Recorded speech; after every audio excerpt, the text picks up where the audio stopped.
All right, how's it going, everyone? Thank you so much for joining us for another episode of American LFC. Today, we're talking two games. We're talking Union Saint-Jean. Eli's got me on that one. We're also talking about Brighton v. Liverpool at the Amex Stadium. I'm Nate. We are talking to my brother Eli.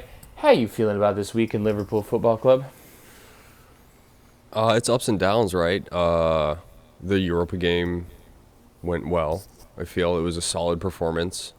And Brighton is a whole other story that we'll get to a little bit later. Yeah, absolutely. If there's no reason to stand on ceremony, should we talk about the Europa League game that was played Thursday evening at Anfield? Yeah, let's do it. Okay, so how do you pronounce the name of this team? I believe it's Joie. Joie. That's exactly what I said. Everybody heard it. Leave Close enough. in the comments below if you heard that pronunciation was the exact same pronunciation that I said. Also, any French speakers, let us know if Eli is saying it correctly. Okay, it's actually a Belgian team. It's from Brussels. They're from Brussels. Okay. So, this is a Europa League game. Obviously, we did not line up with our strongest team, but a team that looked pretty strong nonetheless. Yep. Initial reactions from the first several minutes of this game. How were you feeling? Well, it seems to be a bit of an outlier from the season so far in that they were strong out of the gates, right? When you say that, you're referring to the team that we support, yes, Liverpool Football Club. Yeah. Liverpool Football Club, yes. Yeah. Yeah, agreed. It was the first time in quite some time that it looked like they actually knew how to play this sport within the first 25, 35 minutes of the game.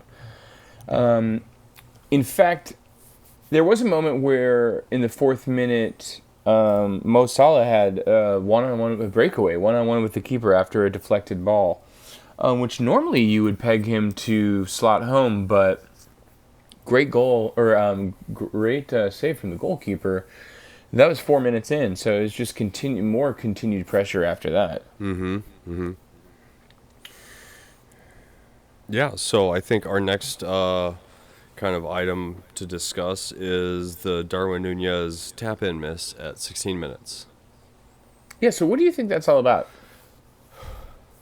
I don't know. I think I joked with you via text live that I said he'll score a banger in 2 minutes, but unfortunately that didn't happen. But it's just his consistency. It seems to run really hot and really cold. You have, the last 9 minutes versus Newcastle, or you have, some just absolute not great performances, right? Yeah, it's interesting though, because I would actually push back on that, because it's like, it's not that his performances are super poor. It just feels like to me that it's like some of the easy stuff slips through the cracks, right? And that sort of feels like maybe one of the things that could be a big issue in his game. Hopefully confidence, and hopefully like learning the language a little bit more, getting a little bit more comfortable with the game in England, understanding patterns of play, and maybe getting some more goals will be able to build a level of confidence that those easier goals start going into the back of the net, because that's really the thing that's gonna make him a 15 goal a season striker and a 30 goal a season striker. Right. And so I think it's kind of interesting, based on the book I've been reading, Grit, right? So it seems like there might be like a psychology side of it, right? When he's not thinking about it and he's in what, they refer to as the flow state, is when he just nails these absolute worldies, right? But when he's got to do the simple stuff that maybe require more of like a deliberate practice type thing, it's where it falls short. So it almost seems like there's maybe something going on upstairs where he's like, I can't remember how to do the simple things but watch me take this ball out of the air over my shoulder and blast it into the side netting. Right, right. And just to reiterate to everybody, it's like, please, hey, first of all, watch this game.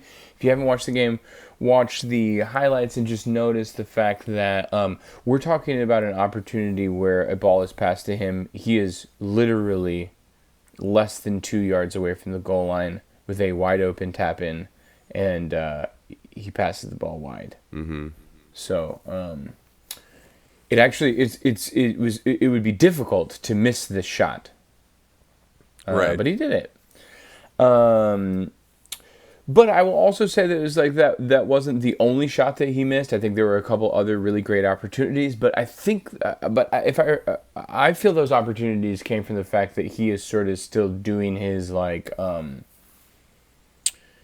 chaos thing. You know what I mean? He's still having the patterns of play. He's still doing all the sort of stuff that that he needs to be doing.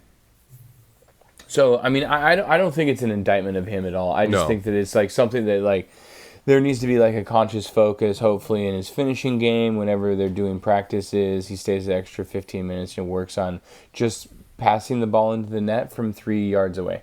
Mm-hmm. Because the truth is, like, that's the thing that Holland is great at, right? Like, the thing is that he's just in the 6 yard box. Anything in the 6 yard box that touches his body goes into the net. So it's like he just needs to up that level of his game, and he'll really be, we'll be off to the races. Mm-hmm. But other than that, the first half was pretty unremarkable for the most part. I will say that there was a brief moment on the 25th minute, just a couple minutes after Nunez missed the sitter. There was set pieces haven't been our strongest defensively, have not been our strongest situation. We'll come back to that later in the Brighton game. But there was an opportunity. There was a free header. One of their center backs had a free header in the 25th minute and just sent it over the bar by a foot or two, because he mistimed the sort of moving himself to hit the ball. But like on another day with a different center back, it's like that's a goal. Yeah, he had a wide open header at the 25th minute, and we were still 0-0. Yeah. So, something to think about. But anyway, after that, things looked bright. Yeah. So in the 43-minute, Gravenberch basically taps one in, right? After a shot from the goalie saves it. Isn't that the deal? Yeah, he bobbles the save. Yeah, Trent Alexander-Arnold hits it from about 22 yards out. Hard towards the ground, close to, so it's like an awkward place for the goalkeeper to stop it. Bounces off of him. Gravenberch is the first person to react. Easy tap in. Yeah. Which is a teachable moment for midfielders on why you should always crash the box when there is an outside shot. 100%. Yeah. His first goal as a Liverpool player. Yeah. Hopefully he feels like he's getting a little bit more love at our club than he did at Bayern Munich. He's already played way more minutes. I think he's played just as many games, actually, as he did in the entire last season for Bayern Munich. Like, I think we're talking about 6 games he played. I think this puts him at either 4 or 5. I think he started 3, at least the Europa League games, and he's come in several Premier League games. I think Brighton may have been his 6th performance for us. So it's like that matches the number of performances in total that he had last year for Bayern Munich. So hopefully he sees this as an opportunity for growth. I saw a quote from him today that I'm paraphrasing, but he said, Jurgen Klopp called and talked me through the plan and what part I would play, and said that he really wanted me to come, and it was a pretty quick decision after that. Oh, great. Okay, That's great. I mean, still has pull, and I think he's really finding his legs, you know what I mean? I think that he's got a lot of room for improvement, which is great because he's already a very competent player. And I think his confidence will come along too, as well as understanding the culture and, the culture of the club, and understanding the patterns of play and when to press and when not to press. And he just seems like an incredible player. I'm super excited for him. I'm super excited that we were able to get him over the line the last minute of the transfer window. It would have been Really nice to just have him for preseason, but so it goes. Yeah, anything else about that goal? No, I don't think so. It's good stuff. Okay. Yeah, one thing that I just wanted to highlight before we get to halftime, there was literally right after their kickoff, there was a brief moment where we were just caught sleeping, and they had a through ball that bounced over our defensive midfield and went straight through onto Allison. Allison comes out, goes out of the box, misses the tackle. Their player pops the ball over, trying to get it over Allison, and the Kanate is able to sneak in front of him and kick the ball out for a corner. But again, it's just like one of those things where it's just like, it's just about mental sharpness. Like the thing is, like we're lacking mental sharpness in consistent ways throughout games, which is, if that's City, they score a goal. Right? So the thing is like, well, we just worked really hard. We finally got a goal. And then the moment that it feels like we've got ahead, we drop our head, like we just let our foot off the gas a little bit, right? It's sort of a reoccurring thing. I think we'll probably talk a little bit about that in the Brighton game coming in later in the episode. Yeah. But look, I've said this earlier on the podcast, and I think one thing to be to mention is that this is a tremendous rebuild from Klopp. This is not the finished article. We are in growth stage right now, and I think we just have to be as optimistic and as joyful as for how well we have been performing. My personal feeling is that we have already been performing above what my personal expectations for the season were, considering that we lost 8 senior midfielders and brought in 4, one of which was on the last day of the transfer window, 4 weeks into the season. So I think we're doing pretty well, personally. But how did you feel about the first half of this game? Pretty good. I think there's a couple things that I want to like touch on with what you just went through. First is another teachable moment to young center backs is when the goalie comes out, cover the line, right? It's those kind of simple things that are important, to sometimes hear, to think, oh, I should do that.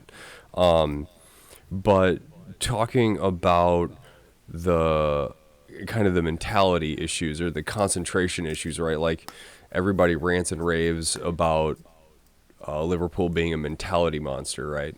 But it's like we wouldn't have to do that if we could focus and do the simple things correctly, consistently, right?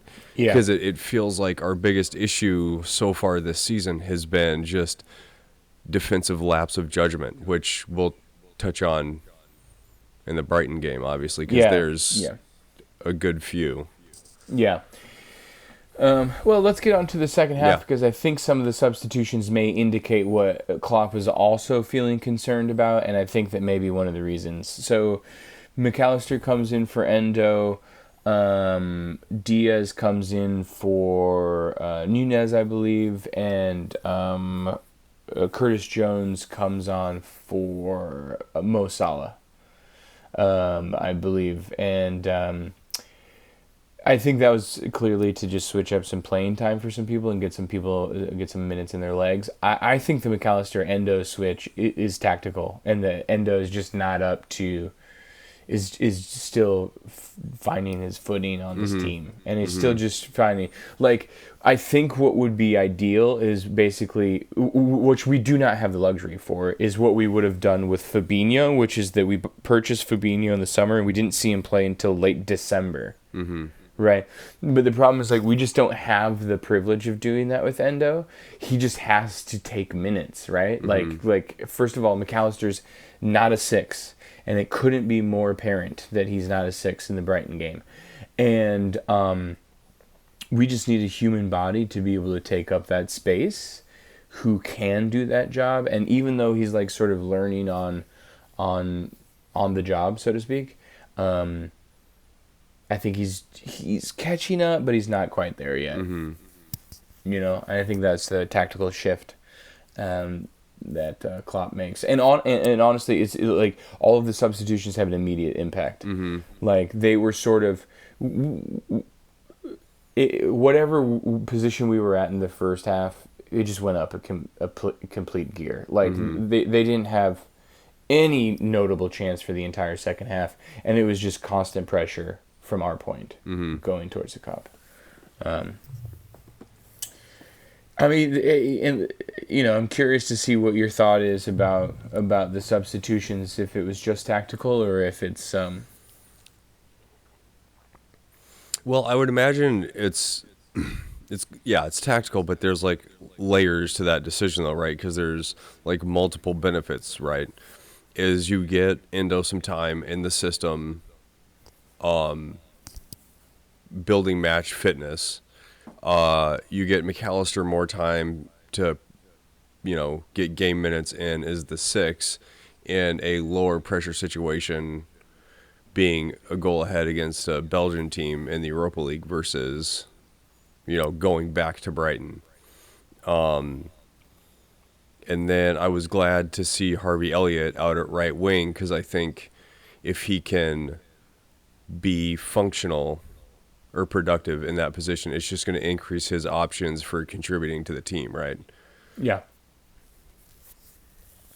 Yeah, agreed. I think that I think Harvey Elliott had a really great game. I know that Sobotlai came on later in the second half. I think again that's probably just keeping people fit, Yeah. making sure people are getting minutes. Making sure Sobotlai I think gets 15, 20 minutes at the end of the game.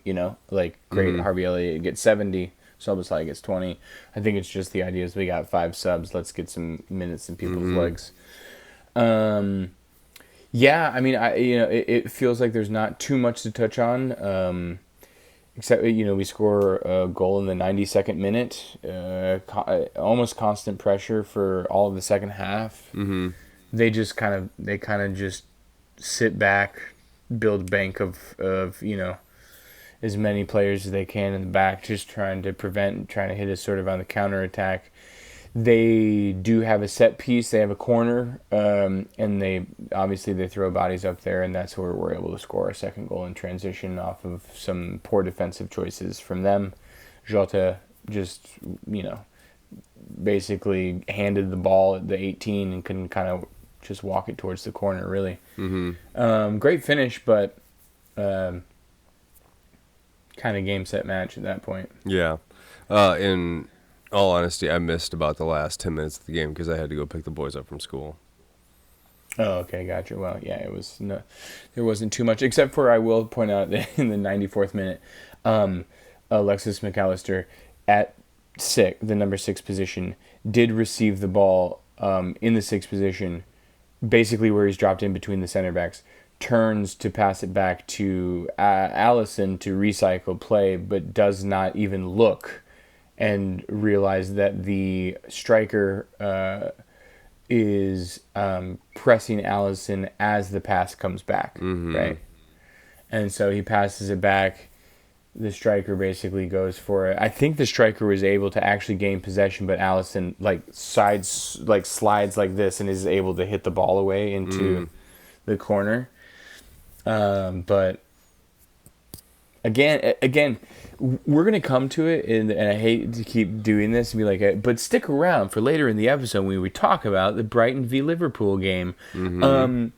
But there was a moment in that game where I messaged you that I was like, wow, McAllister really comes alive when he gets in the position of being a 10. And the thing is, he is just not a 6. I love him to death, and I cannot wait to have a holding midfielder and McAllister and Dominic Szoboszlai as our 8s pushing into 10 position, because it's going to be unreal. The moment that he gets into those positions, he's unlocking defenses. Literally, he made one run in the Brighton and in the Brighton game as a 6, deep line 6, and was immediately able to make a difference and get a shot on goal. And I was like, oh man, that's the only time he did it. But anyway, sorry, you were gonna say. No, I think that's good because, like I said, I missed the. Yeah. Okay, great. I mean, is there anything else that we need to cover about this competitive and wildly exciting Europa League game on a Thursday afternoon at Anfield? I don't think so. Okay, great. Well, let's move on to Sunday. Liverpool v Brighton, Amex Stadium. Back to the old Liverpool ways. Yeah. How did we start this game? I mean, pretty sluggish, right? I think I even texted you within probably the first 60 seconds or shortly after lineups were announced, that like that was my favorite front three. That was Salah, Diaz, and Nunez, and it just Yeah. didn't click. I personally, I don't even think it's the front line issue, right? I think it is a desire issue, right? I think the issue is that we're just not beating people to the ball. We're not winning those 50-50s. We're not putting the pressure on them. It felt like there were multiple times throughout this game in particular against Brighton when Dominic Soboslai would trigger the press and other people would not follow. It feels like the first time that that sort of happened this season. And I think that that's sort of interesting, but it just feels like we're building this like muscle memory of just being slow and like laboring at the beginning of games, and I really don't know what it's about. It's like antithetical to the way that Liverpool have played under Klopp for the last 7 seasons. And I don't know if it's a conscious decision. I know that we mentioned this before. Like, there is a possibility that it's a conscious decision that the new system of using the box midfield is that the first portion of the first half is not about relentless and ruthless full court pressing and gegenpressing. It's about possession, acquisition, and tempo setting, and pushing and pulling and prodding their defense into the places that we want them to be, in the attempt of like sort of being like a counter-striking fighter, which is like, you know, you're watching them, and you're seeing where the space opens up. That may be what the situation is, but every single game that we've played in the Premier League, we've been sluggish. And this is a number that I'm absolutely pulling out of my hat and making up, but I would venture to guess that 80% of our Premier League games we went down first so far this season. There's no numerical basis on that. That's completely made up. That was off the top of my head. Let us know in the comments below what the actual number is. Come on, you guys. Yeah, it isn't. But so being able to do that though relies on a strong defensive base. Otherwise, you're going to get tagged a couple times before you figure out where to land the counterpunch, right? And I think that's been our problem so far. Right, but let me ask you this question. When situations like that have never stopped Klopp from playing the way he wants to play, even if we don't have the personnel, i.e., Adam Lallana used to be the spear of our press. Mm-hmm. You know what I mean? We used to have Mamadou Sakho in defense, right? And we would still Emre Can in the midfield, James Milner in the midfield. We'd still be doing gegenpressing football, even though the bodies weren't able to do what Klopp was hoping to do. And that first season, large portions of those games would be just wild chaos of just back and forth. It was almost like basketball games, you know what I mean? It was where that's the season Norwich 5-4 scored in like the 94th minute, you know what I mean? Like, we were excited to beat Norwich 5-4. You know what I mean? So but the reason I bring this up is because I think that if Klopp has made the conscious decision of shifting the style and the way that we play with the intention of dictating the pace and energy of those early minutes, even if we're not doing it now, he's going to keep doing it until we get it right. Until we get the personnel right, until we get the patterns of play right, until we get the physicality and the mental fortitude right, he's going to keep doing it. And that's what it seems like. That's why I'm like, we're what, like maybe 10 games into the season all in? 10, 12 games? And it's like, it's not changing. It's not like, hey guys, we really got to light the fire under our belly today, this morning, or whatever. It's like lumbering. So that's the only thing I can think of. You know? Yeah, that makes sense though.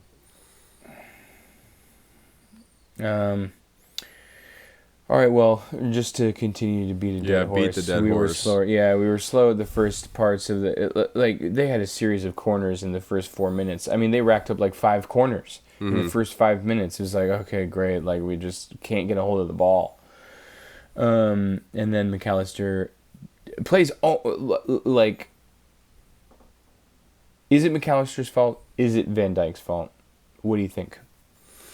I know it's tough because they both could have done a lot better, and that's actually what I put in here for my talking point. Is it's McAllister's lazy in possession, right? We were showing the high school lads the first half of the Newcastle PSG Champions League game, and we made sure to note, and we were actually counting it out loud, how many times one of the PSG midfielders scanned the field before he ever touched the ball, and it was like 12 times. Right.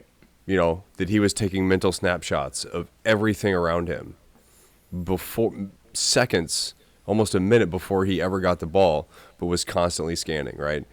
And I think that's where McAllister kind of lets himself down a little bit.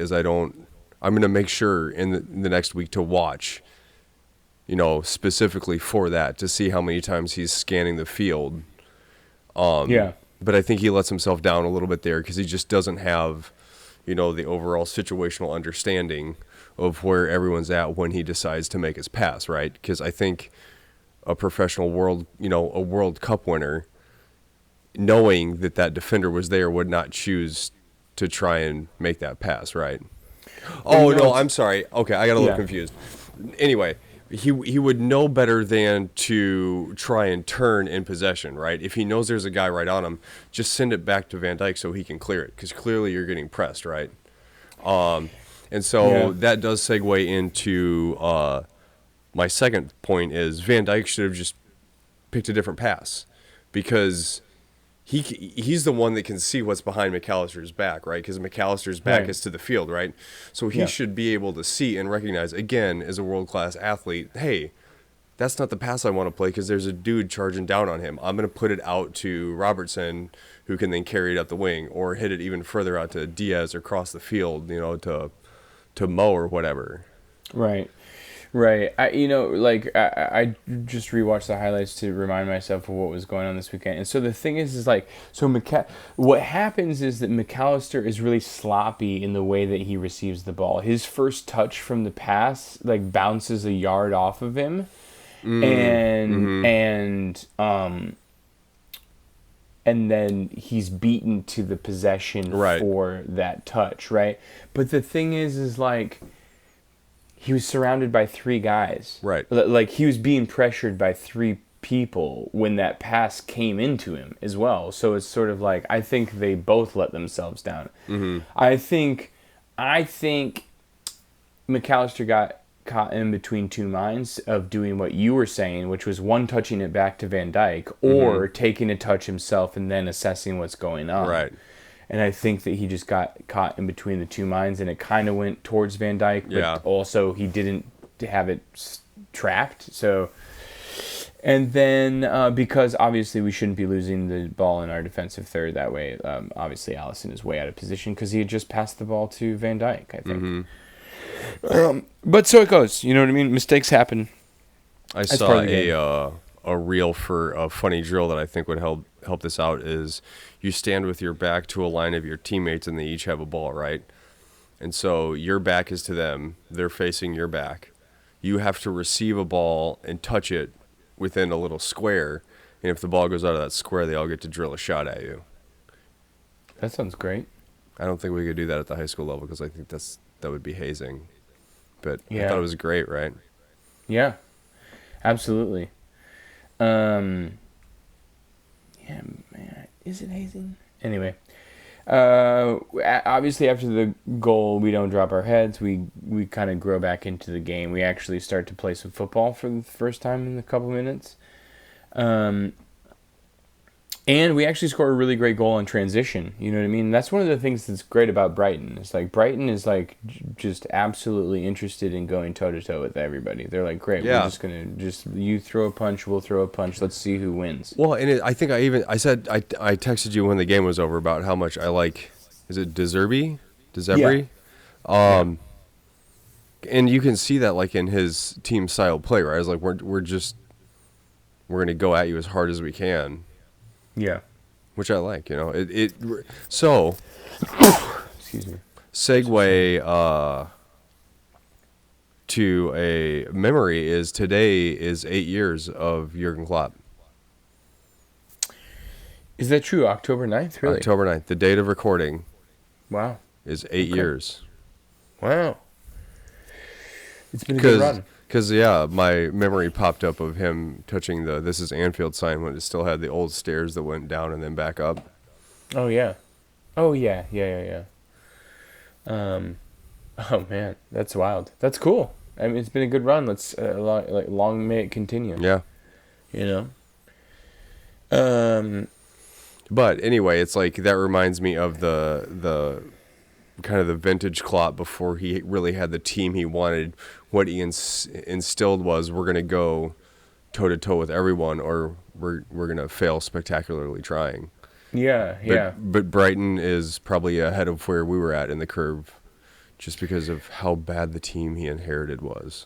Yeah. I would also say that they've done an incredible job recruiting. I think that De Zerbi has them playing really well. They played really well under Potter too. I mean, they're a really good team, and the thing is that it's just like that's where they're at now. Like they are competing for. They're in Europa League, right? European football. Like they are just at a level of being a European team, and like that's just the reality of it. So I think that. The outcome of this game is probably reasonably deserved, to be totally honest, between the way that both teams played. I think that we let ourselves down in the long run, but Brighton's no slouch. Yeah. We end up scoring a goal in the 40th minute on a beautiful transition play. After they tried to get one over on us, we beat them in transition. Harvey Elliott left an incredible dummy for Mo Salah to just be able to tap, like, just gun it into the side netting. Really smart, mature play for Elliott. He could have easily just snapped at it, hoping that he could get a but Salah had the better angle, really, and more time to tee it up. So it was like we draw 1-1. The wind is at our sails, and 3 minutes later we get a penalty kick awarded to Dominic Szoboszlai. Also, I genuinely think that we ended up getting awarded the penalty kick. I think the Dominic Szoboszlai PK is softer than the foul that was immediately following it on Lucho Diaz. Really? If you watch it back, Diaz controls the ball. So Szoboszlai gets pulled back. Yep. His jersey is pulling back. He's falling down. The ball is just rolling across the 6. Diaz takes a touch, and the defender goes straight through his legs. Not even close. But the thing is, like, honestly, there were 2 penalty kicks in the blink of an eye. Yeah. If they didn't give it to him, they should have given it to Diaz. So either way, we came out on top of it. It's like, we got a penalty kick. Mo Salah is back in scoring form. I'm so glad that he's just back to the thing where he's like, I'm just going to kick it hard. Where he was doing like this, I'm placing it, all that baloney is like, that's when he got into his head and he started just missing the frame. It's like you can't score the goal if you don't put it on target, dude. Right. And yeah. Okay, I think that you have. Is there something you want to talk about with the PK over here? Right. So really either one based on what we just talked about. But we'll address the first one because that's the first thing to have happened, which should have stopped right then and there, right?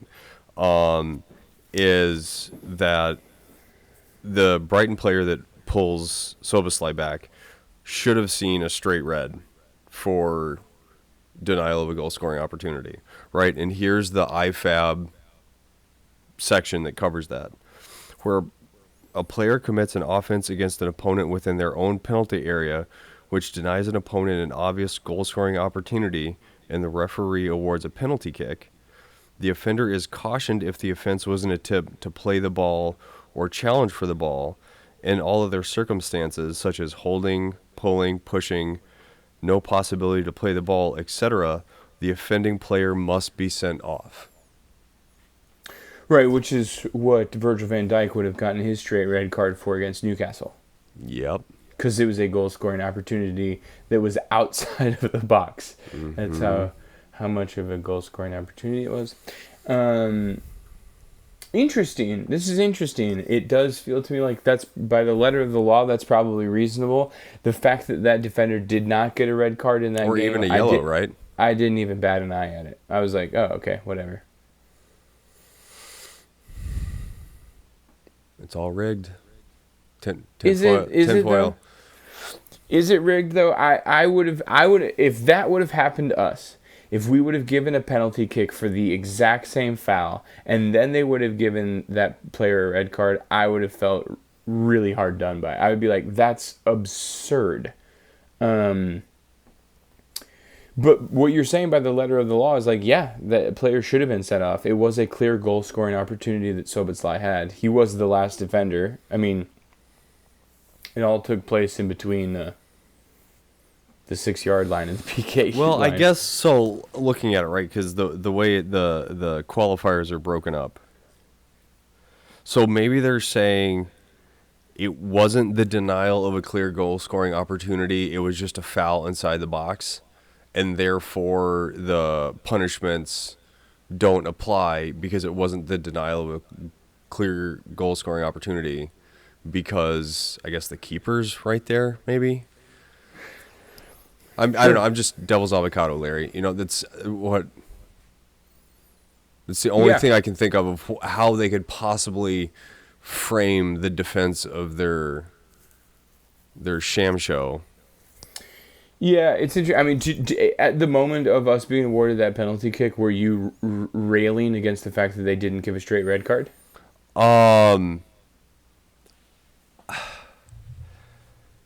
You know, honestly, I think it came so thick and fast with what also happened to Diaz. I was just like, well, at least we got the penalty. But, like, looking back and, like, having the time that a ref should have to make such a impactful call like that is they need to be able to take the time. It doesn't have to be a gut reaction thing, right? And those dudes are like the ones that are the expert in the rules, allegedly. So they should know that kind of stuff. Again, here's where the common sense application of VAR comes in, right? Because VAR says, hey, I see you awarded the penalty based on the letter of the law. We are interpreting that as a goal-scoring opportunity, and it's a clear and obvious error that you didn't send him off. Okay, let me ask you this question. So I just want to be clear. You're angry that they didn't give the red card? Yeah. I mean, as we just discussed, Van Dijk got a red card for something equally as egregious. Yeah, I mean, it's interesting because, like, a clear and obvious goal-scoring opportunity is so subjective. You know, I bet it's not, according to IFAB, because it's clearly defined in the NHSO rules handbook that I got for boys soccer this year. Okay.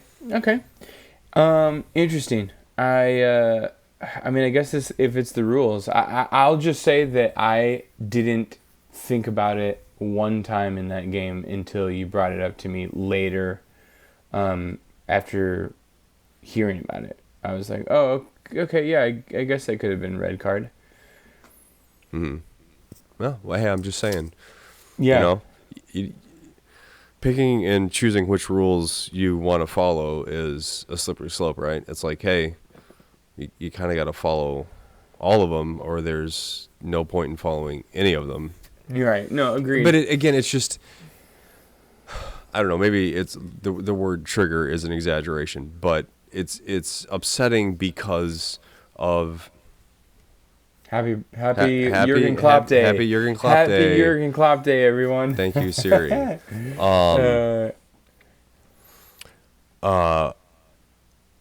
Just feeling feel hard done by the inconsistency in reffing. And again, I'll find and link that Paul Tompkins article about the stats breakdown on reffing inconsistencies against Liverpool over the last few years. And the other thing is, one what was it? We had, was it 8 red cards in the first 7 years of Klopp's tenure, and we've had 4 in the last 12 games. Right. You know, here's another interesting for you. Do you know who the last player to get a second yellow card against Liverpool was? You mean like what happened to Diogo Jota last game? Yeah. The last person to be sent off against Liverpool. With a second yellow card. No idea. Sadio Mane. Oh, when he played for Southampton? Nailed it. Okay, well, that's 6 years ago. I thought you were going to be like Figo.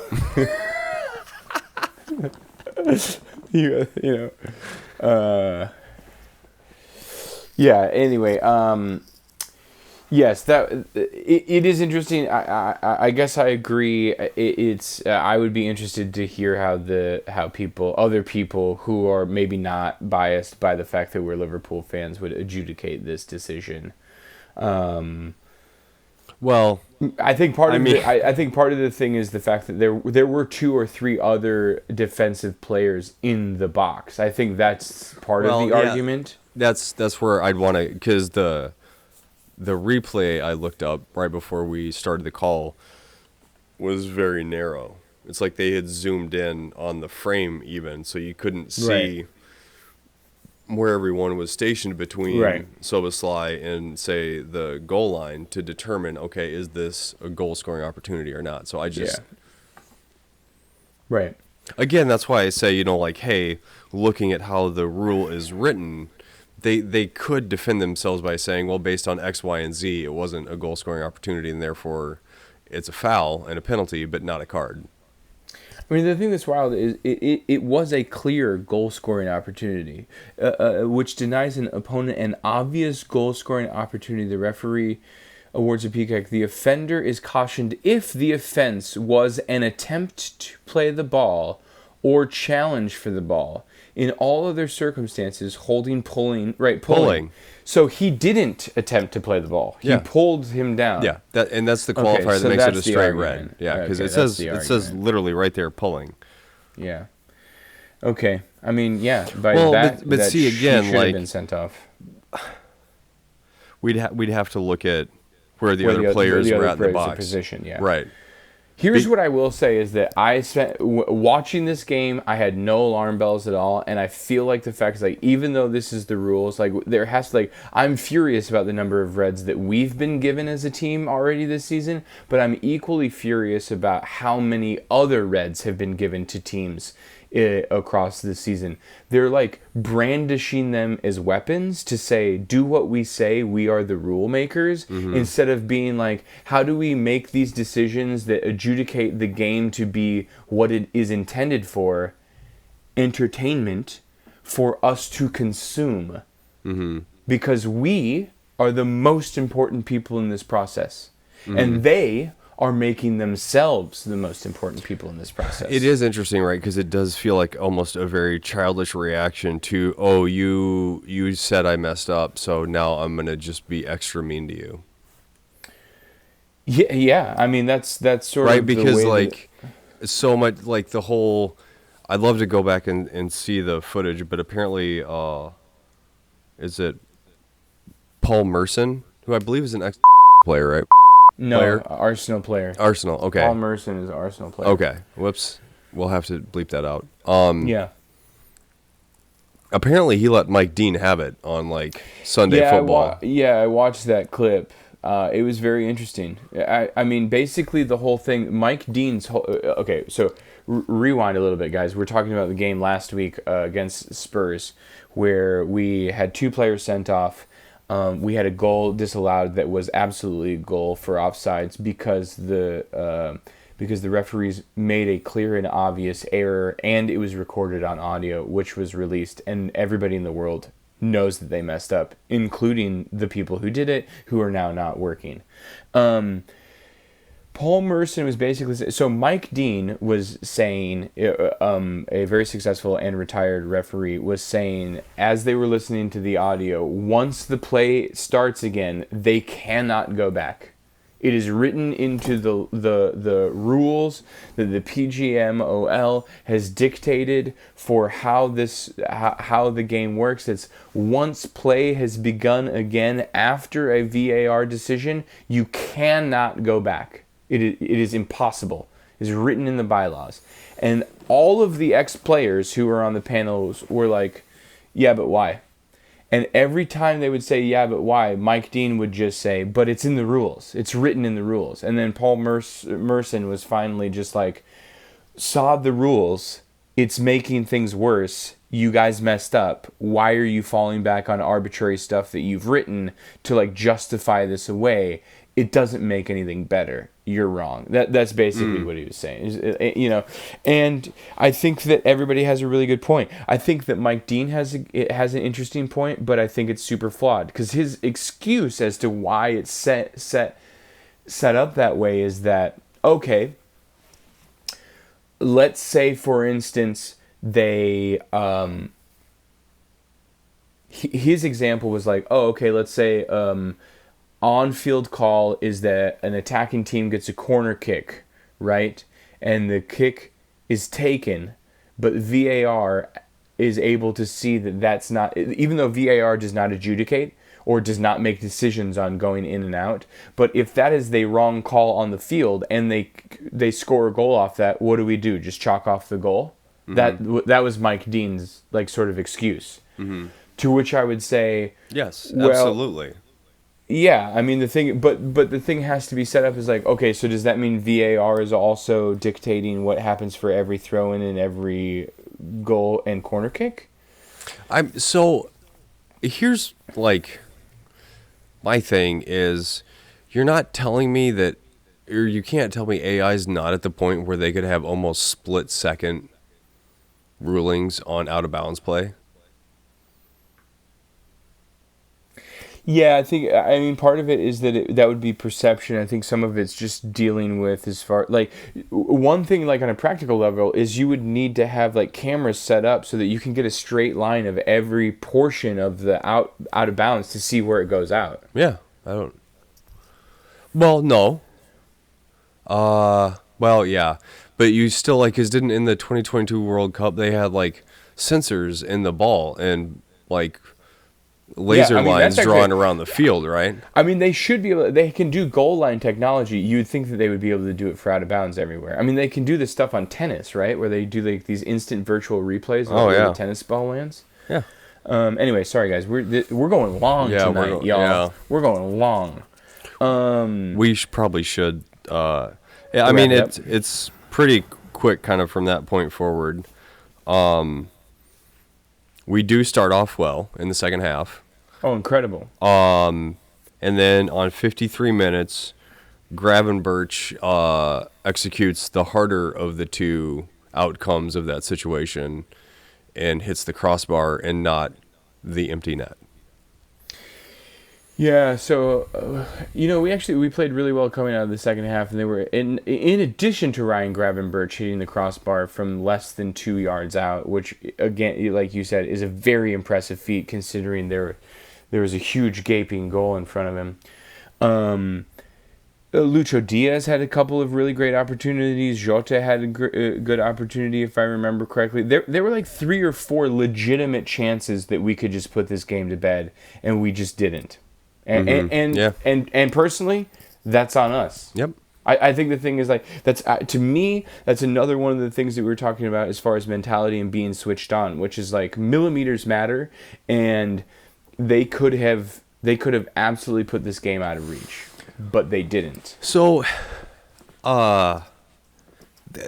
here's another part of grit that kind of I think comes into play here is Angela Duckworth is interviewing a sports psychologist that spent years evaluating Olympic swimmers.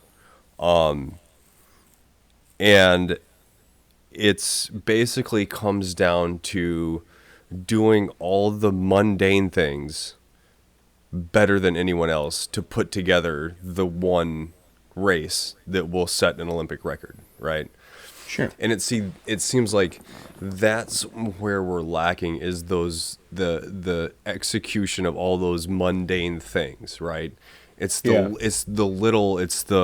fine margins that at the end of the season mean winning the Premier League faster than anyone else has in history or losing to City by a point twice.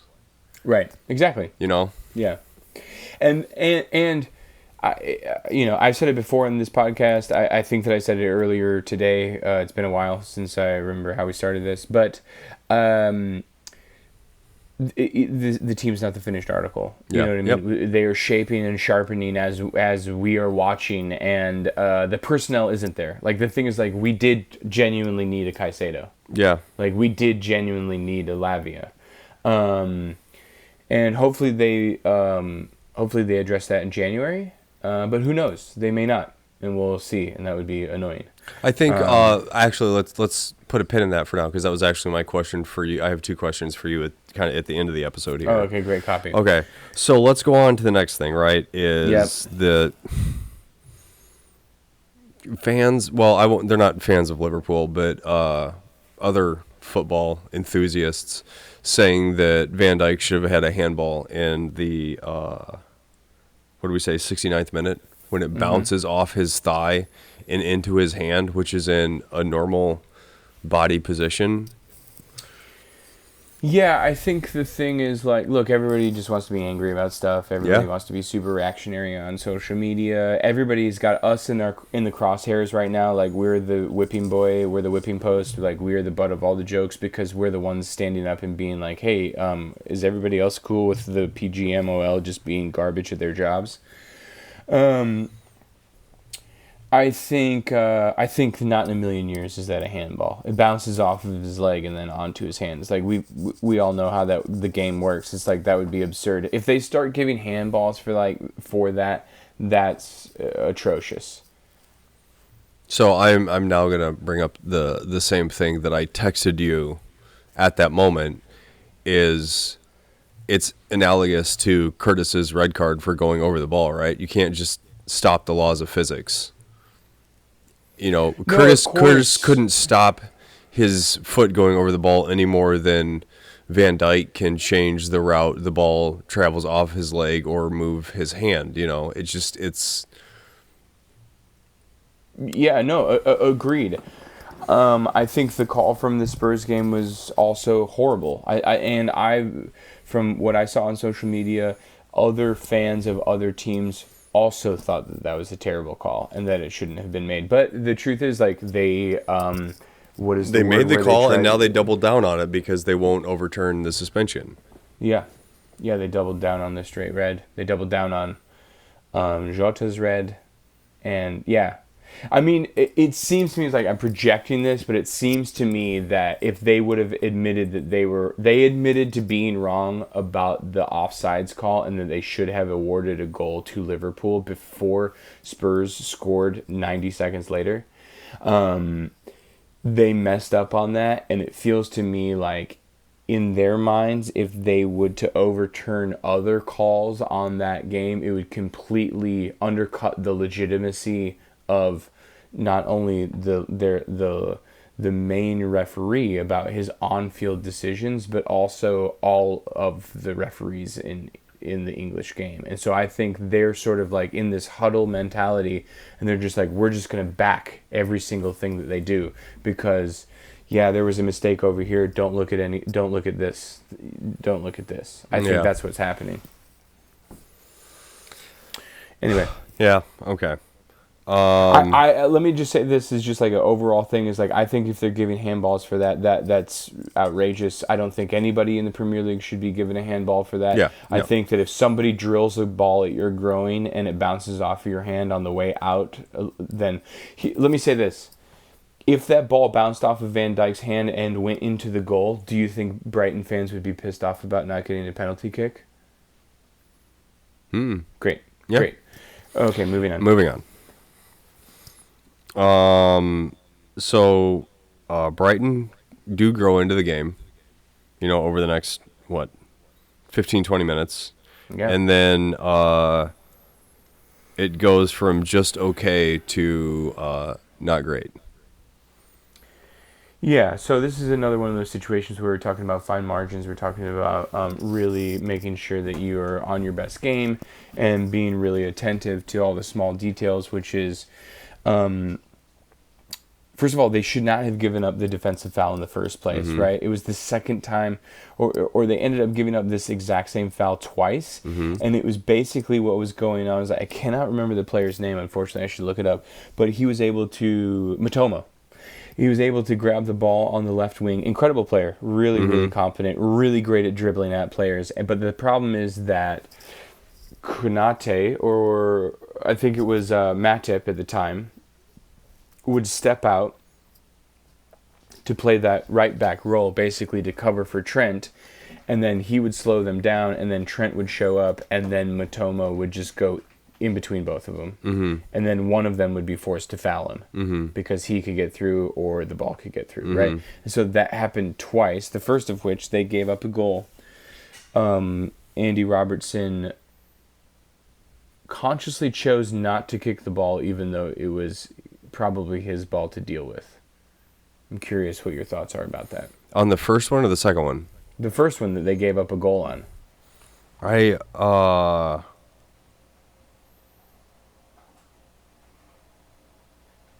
Wait, you're talking about the goal in the second half, right? In the 77th minute?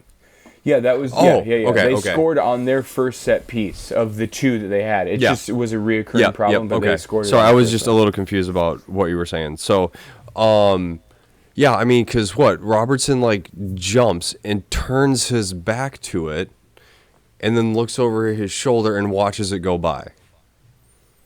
Yeah, I mean, and he could have very easily just He put could out have his stood leg. there and headed it out of the way. He could have, even though he was in the used air, his he could have chest. hung a leg out. Yeah, he could have used his chest.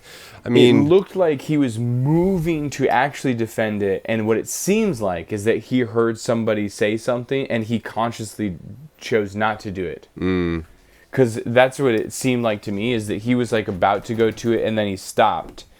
Now, whose fault that is it looks like it's his fault. So, it's kind of on you. Because the rule of thumb, I think, is something to the effect of if you're not sure, just kick it out. yeah, exactly. So, who knows?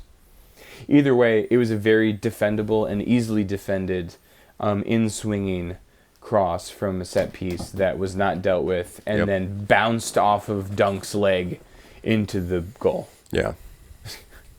So, and then that's the rest of the game, basically. We sort of played totally fine, and we didn't really have any, we were grasping at straws, and they were able to just, hunker down and, make it happen. And good for them. I mean, those were 2 points dropped for us. That was 2 points picked up for them.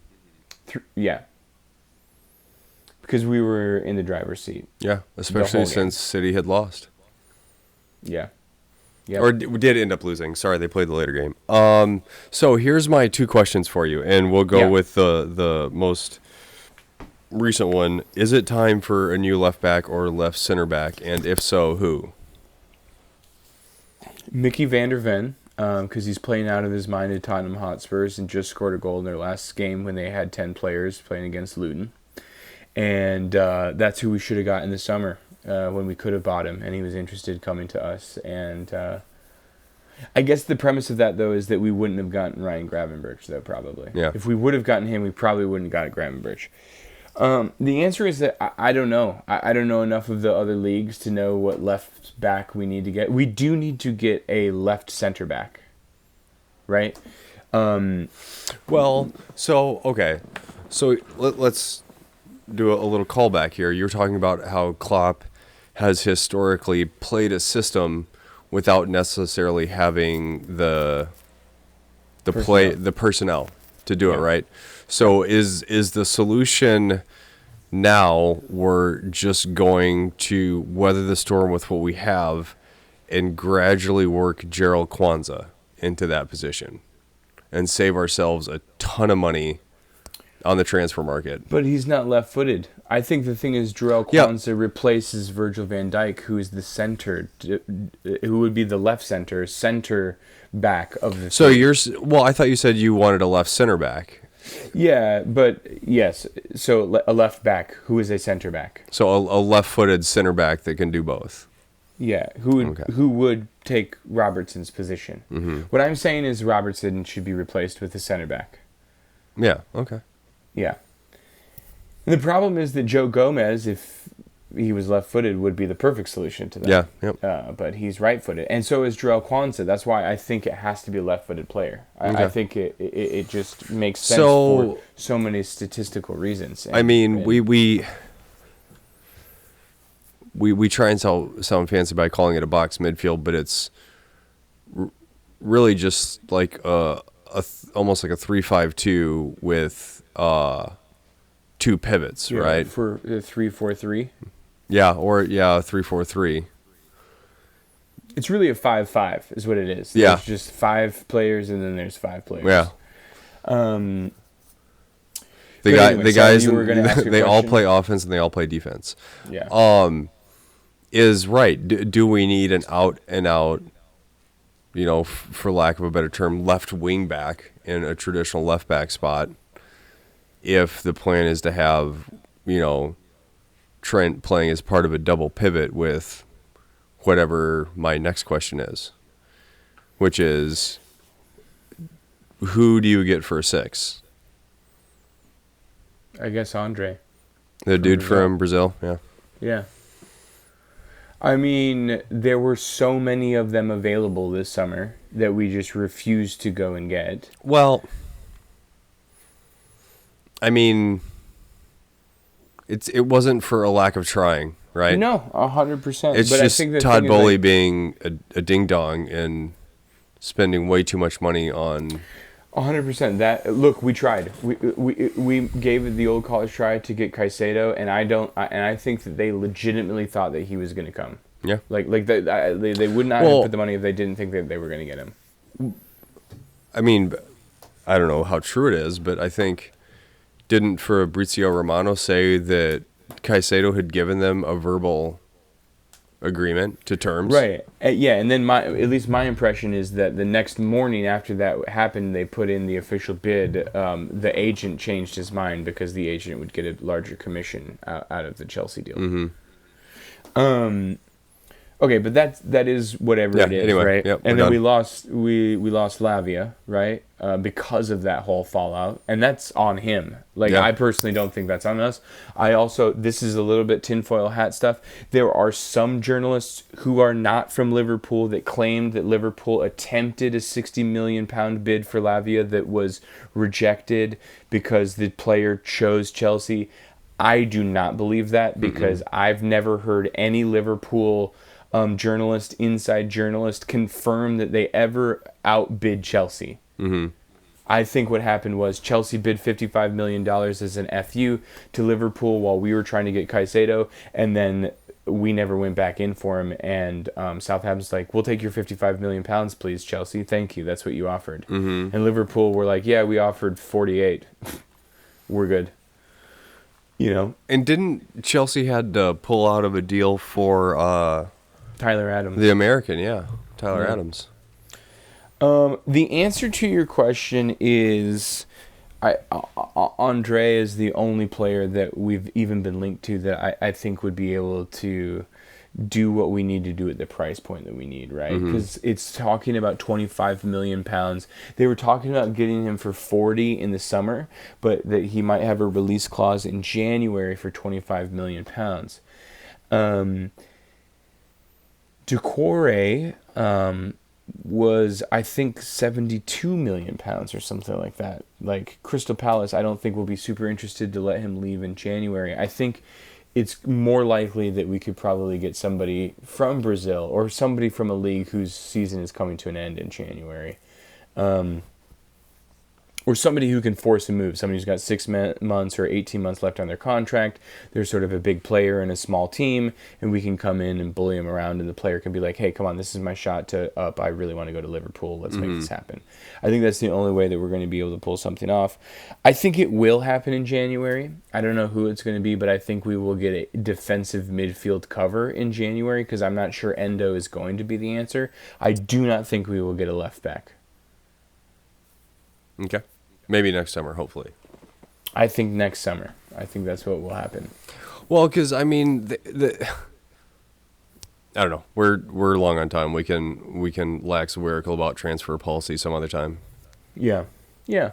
But if there's something that you want to say just to finalize the show, that works. Yeah. Okay.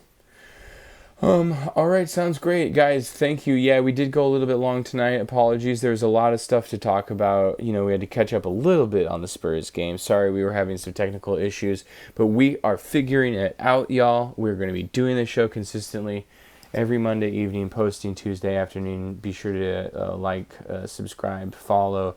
Leave us some questions in the comments below. Let us know, how do you pronounce the name of the Belgian team that we played? Who would you want to see as a center back or left back? Who would you want to see as a defensive center midfielder? What sort of tactics do you think Eli should implement in the high school team this coming fall? Those sort of things. Let us know. Signing off from Los Angeles, I'm Nate. All right, have a good night.